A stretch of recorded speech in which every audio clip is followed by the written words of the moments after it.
Assalamualaikum warahmatullahi wabarakatuh.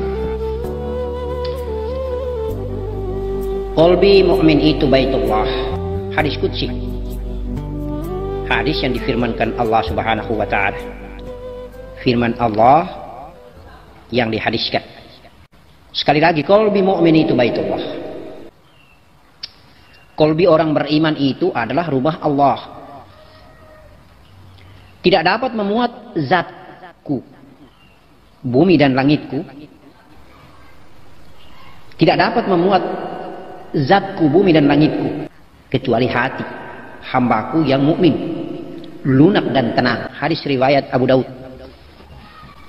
Hai jamaah jin dan manusia, jika kamu sanggup menembus melintas penjuru langit dan bumi, maka lintasilah kamu. Sesungguhnya kamu tidak akan dapat menembusnya kecuali dengan kekuatan. Ar-Rahman ayat 33. Ma'rifatullah adalah pencapaian tertinggi seorang mukmin.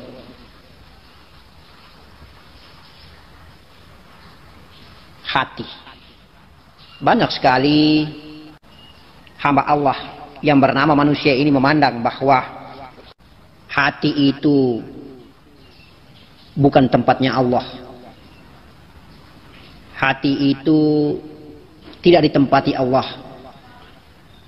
Padahal Allah sudah menyatakan dalam hadis qudsinya bahwa qalbu mu'min itu baitullah. Qalbu orang beriman itu adalah rumah Allah. Tidak dapat memuat zatku, sesungguhnya bumi dan langit itu, kecuali hati hambaku yang mukmin, kata Allah, lunak dan tenang. Mengapa?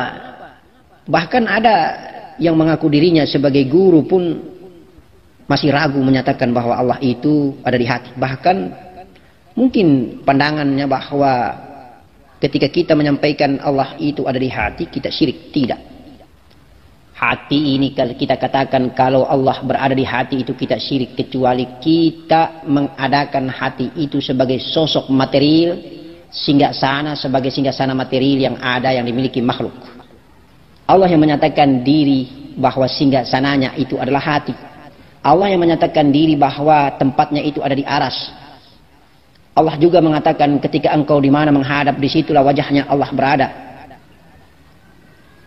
Allah itu nurus samawati wal ard, cahaya langit, cahaya bumi. Allah juga berada di balik gunung Sinai sehingga tidak mampu dilihat dengan mata jasmani. Maka pingsanlah Nabi Musa alaihi salam ketika ingin menatapnya. Maka hati ini pun jangan kita pandang dan mempunyai konsep berpikir bahwa dia material. Hati itu, daging hati material itu namanya hati. Tetapi hati qalbu ghadibun, yang sesungguhnya menurut pandangan Allah adalah ghaib. Allah mengatakan bahwa aku menciptakan sebuah makhluk gaib yang indah dalam tubuh, yaitu dada. Di dalam dada ada kolbi, di dalam kolbi ada fuad, ada sagofah, ada sir, kemudian ada aku, kata Allah. Dan itu Allah yang berkata dan berucap. Mengapa kita masih ragu mengakidahkan bahwa sesungguhnya Allah itu ada di hati? Tentunya hati yang dibayangkan oleh kita tidak terjangkau, karena hanya salik yang berjalan, yang bertemu dengan Allah lewat media kolbi, media hati, baru dia bertemu. Di mana tempat singgasana Allah itu? Di mana yang namanya tempat hati atau kolbu itu? Di mana yang dimaksudkan dengan kolbu menurut pandangan Allah itu? Dan Allah maha gaib, maha dahsyat, maha kuasa, maha besar, bisa mengatur dengan caranya bertemu dengan hambanya, bisa mengatur dengan caranya menghiasi singgasananya, membuat eksistensi keberadaan singgasananya dengan caranya, dengan cara yang tidak bisa dijangkau oleh akal dan cara pandang manusia. Kita hanya selalu memandang bahwa singgasana itu adalah material, singgasana itu adalah sosok, maka hati pun adalah sosok, sehingga tidak pantas bahkan kita syirik menyebut Allah itu berada di hati. Karena kita selalu memandang bahwa hati itu adalah material dan sosok. Itu keliru besar. Maka kalau ada murid yang bertanya, ada anandaku, ayahandaku, bundaku bertanya, maka Abah akan menjelaskan dengan tegas sesuai dengan hadis qudsi bahwa kolbi mukmin itu singgasana Allah. Makhluk apapun selain hati tidak mampu menjadi singgasana Allah. Bumi dan langit tidak mampu menjadi singgasana Allah. Hanya hati. Itu kata Allah dalam hadis qudsinya. Maka daging hati material milik Datuk Baginda Nabi Rasulullah Karim itu dicuci di belakang rumah Ibunda Halimatus Sya'diyah. Dalam rangka mempersiapkan syariat wadak ini agar menjadi induk daripada segala nur yang ada pada diri makhluk ciptaan yang lain. Kita membersihkan dan mensucikan kolbu wadak material hati ini dengan cara berzikir kepada Allah Subhanahu wa taala, dengan cara mensengajakan untuk menghindari syahwat sangka, ujub, takabur, iri hati, dengki dan sombong, hasad, segala macam penyakit-penyakit hati. Jadi yang bernama jantung, bernama hati material itu bukan singgasana Allah. Singgasana Allah adalah hati yang sangat rahasia, hati al-ghaib, dalam bahasa tempat, tapi bukan tempat material, bukan berarti tempat yang menjadi sosok, bayangan, jangkauan akal fikir kita. Itu semua kita serahkan kepada Allah. Dan kebesaran dan kuasanya Allah, insya Allah, Allah memberikan cahaya terang benderang melalui kolbun ini. Cahaya yang sempurna. Dan itu tidak bisa kita pungkiri bagi salik yang pernah berjalan. Maka bagi guru atau mursyid yang pernah berjalan ke sana dan kemari, tidak pernah berhenti melalui media kolbun ini, dia dengan keyakinan akidahnya yang mantap 100% menjawab pertanyaan muridnya bahwa Allah itu berada di hati. Alat untuk mengetahui keberadaan Allah di hati adalah rasa. Perjalanan yang indah, sebuah perjalanan yang indah yang meneguhkan keyakinan pulangnya Mi'raj, pulangnya kita berjalan spiritual secara rohani, insya Allah. Maka di sini Abah menyinggung tentang hadis qudsi ini menyangkut hati. Karena banyak sekali anandaku, ayahandaku, bundaku mungkin masih meragukan bahwa jangan sampai hati itu kita syirik kalau kita katakan tempat singgasananya Allah. Karena Allah tidak menempati ruang dan waktu. Benar, Allah tidak menempati ruang dan waktu. Pertanyaannya, apakah hati itu adalah tempat? Itu kalimat dan kata-kata dari Allah Subhanahu wa taala. Hanya kita saja memandang bahwa selalu yang bernama singgasana itu tempat. Kita tidak mengetahuinya. Kecuali kita berjalan dan bertemu Allah, baru kita bermusyahadah, insya Allah kita akan tahu. Rahasia Allah berada di dalam rahasia hamba salik, dan rahasia hamba salik berada di dalam rahasia Allah. Maka hamba salik itu setelah pulang bertemu Allah, tahu bagaimanakah bentuk tempat kolbi, bagaimanakah caranya dia berdialog bertemu Allah Subhanahu wa taala. Insya Allah indahnya Mi'raj. Allahu Akbar, walillahil hamd. Mari kita renungi kembali sebuah hadis qudsi ma'rifatullah. Awaludin ma'rifatullah. Awaludin ma'rifatullah ini adalah pencapaian tertinggi seorang mukmin. Hadapkanlah wajah syariatmu kepada Ka'bah. Ini tentang kiblat kita. Ketika kita syariat, hadapkanlah wajah syariatmu pada Ka'bah. Hadapkanlah wajah tarekatmu pada kolbi.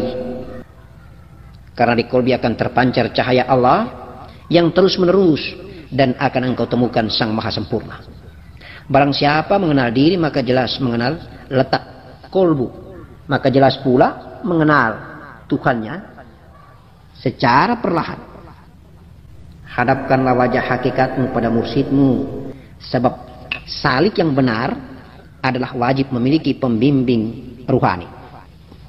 Ketika masuk ke dalam alamul hakikat, fokuslah pandanganmu pada bimbingan mursyidmu menuju kehadirat Allah Subhanahu wa taala.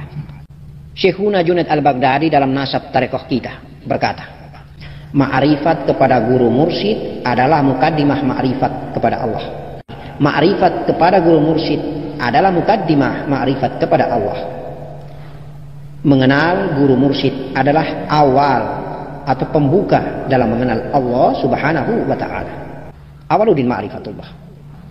Awal beragama adalah awal bermakrifat. Awal bermakrifat itu tandanya pertama kali kita mulai mempunyai agama. Apakah makrifat dulu baru kita boleh merasa beragama atau mempunyai agama? Lalu selama ini apakah kita beragama ketika belum makrifat? Walaupun kita sudah sholat, puasa, zakat dan sebagainya. Apakah hakikat awaluddin ma'rifatullah? Hakikat awaluddin ma'rifatullah adalah syahadat. Sekali lagi, hakikat awaluddin ma'rifatullah adalah syahadat. Coba kita ikuti baik-baik riwayat awaluddin ma'rifat kita sebagai berikut. Agama secara nas konseptual, pandangan syariat adalah ketika orang bersyahadat zahir, maka dia telah beragama. Pandangan hakiki, dia telah bersyahadat batin. Anandaku dikenal memiliki agama hakiki. Awaluddin ma'rifatullah ketika anandaku ma'rifat. Itu benar sekali. Sepanjang seorang hamba di mana dirinya belum diakui oleh Allah sebagai Muhammad Rasulullah dan dirinya sebagai Muhammad Rasulullah belum bersyahadat dan mengakui Allah sebagai Tuhannya, maka insya Allah dia belum beragama.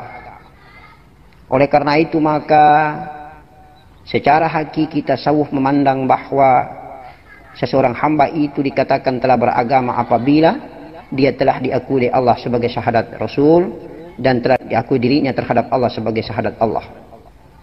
Apabila anandaku punya diri telah bersyahadat kepada Allah, asyhadu an la ilaha illallah, kemudian Allah telah menjawabnya dengan mengakui diri anandaku wa asyhadu anna Muhammadar Rasulullah di alamul hakikat, maka anandaku telah beragama. Sekaligus apabila puncak dari agama itu adalah lebur dan fana, binasa, tiada anandaku yang ada, hanyalah zat. Jadi ketika agama itu dipandang secara hakikat adalah jiwa atau diri bersyahadat, bertemu dan bersyahadat. Selama ini kalau kita belum bersyahadat, kita belum beragama secara hakikat. Kita hanya baru beragama secara syariat, secara zahir, secara batang tubuh kita. Sebab agama secara hakikat hendaknya diakui oleh Allah, hendaknya juga yang diakui oleh diri yang bersyahadat. Anandaku menyaksikan langsung sebagaimana mi'rajnya baginda Nabi dengan Allah Subhanahu wa taala di mustawah. Itu awalnya agama.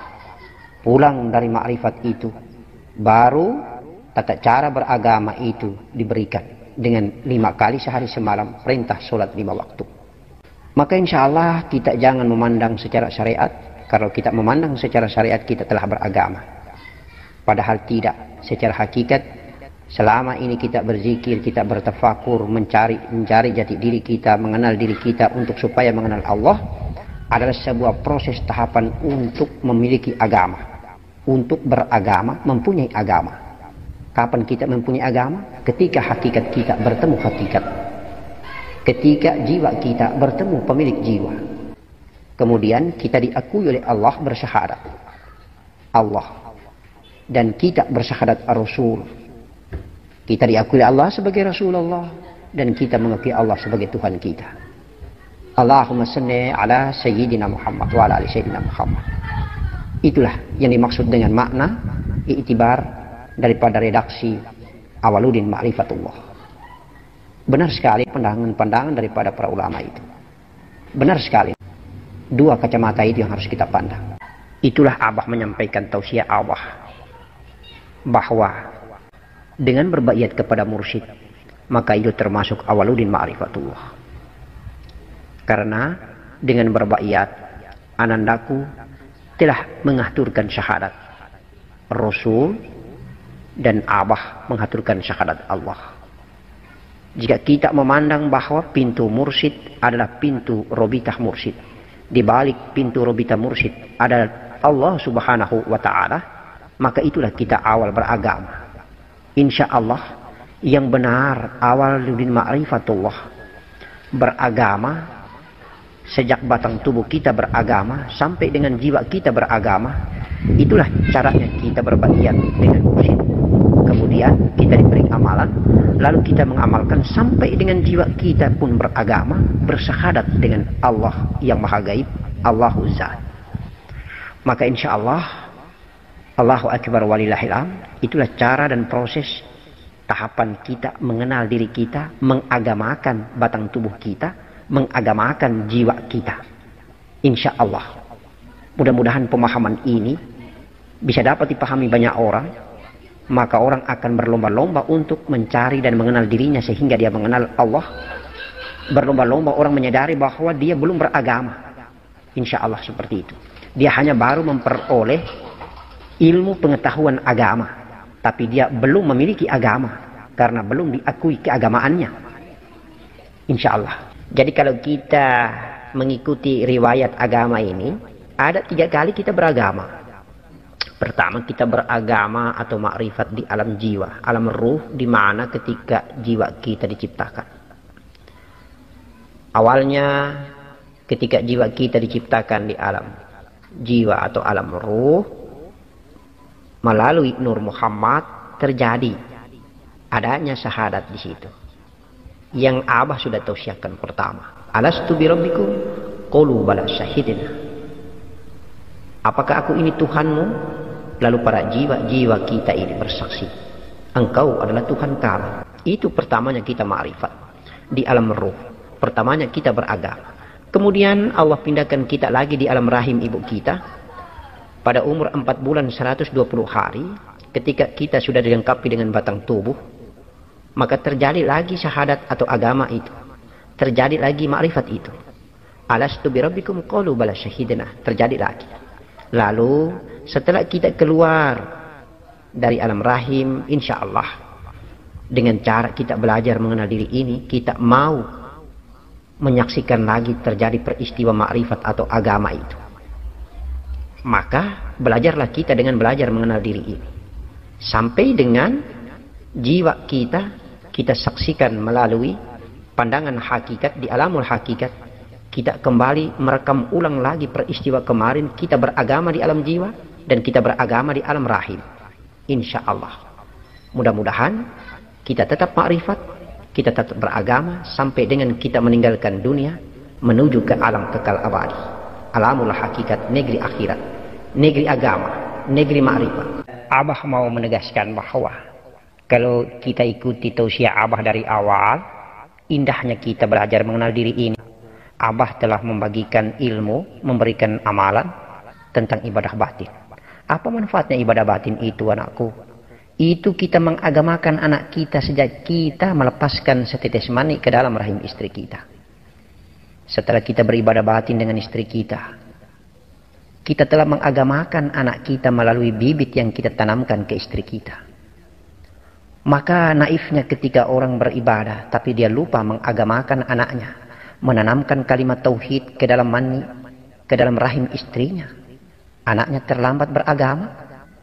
Kalau kita sudah menanamkan sejak kita beribadah batin, berhubungan suami istri, berjima atau bercampur, maka insya Allah setetes mani adalah kehidupan menurut pandangan Imamul Ghazali dalam kitab Ihya Ulumuddin. Telah kita agamakan bibit anak kita dalam alam mani ini. Kemudian sampai dia diciptakan di 4 bulan 120 hari dalam kandungan istri kita, menjadi batang tubuh, anak ini beragama lagi ketika menyaksikan alastu bi rabbikum qalu bala syahidna. Kemudian kita azankan lagi, kita syahadatkan lagi ketika dia dilahirkan, mengagamakan lagi anak-anakku. Lalu besar dia belajar mengenal diri, sempurnalah dia merekam kembali peristiwa agama dirinya. Maka indahnya kalau kita belajar riwayat dan asal usul diri ini, maka adab dan akhlak beribadah batin itu adalah merupakan sebuah perjalanan ibadah kepada Allah Subhanahu wa Ta'ala dalam mengagamakan anak-anak turunan ini. Assalamualaikum warahmatullahi wabarakatuh.